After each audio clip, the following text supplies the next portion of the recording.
Naoya Inoue target na makalaban si Cuadro Alas Casimero sa susunod na taon.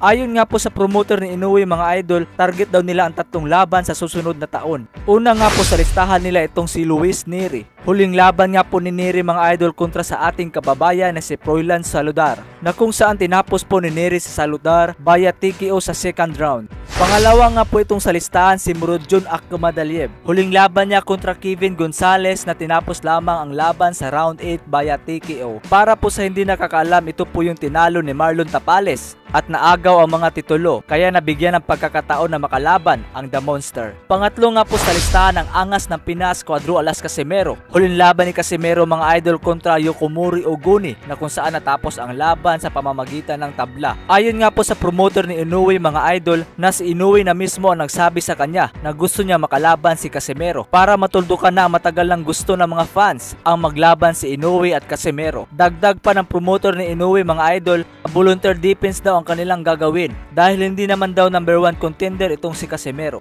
Dahil sa balitang ito mga idol, maraming natuwa, lalong-lalo na ang mga Pinoy dahil matagal na po natin itong hinihintay na maglaban si Casimero at Inoue. Congrats sa iyo, Naoya Inoue, nagiging malakas ka na naman.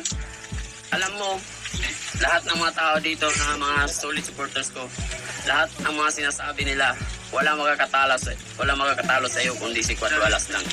So abangan nyo guys.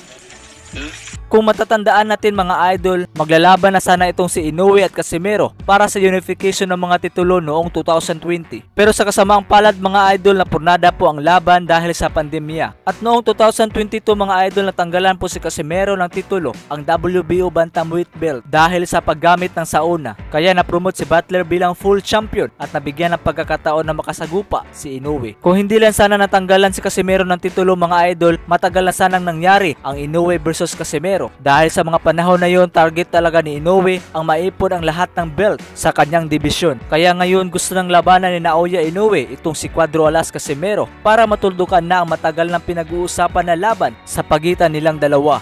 Kaya naman kung matuloy ang laban nila mga idol, ano ang sa tingin ninyo? May pag-asa pa ba si Cuadro Alas Casimero na matalo itong The Monster ng Japan na si Naoya Inoue? Maraming salamat sa panunood mga idol. Mag-ingat kayo palagi at God bless sa ating lahat.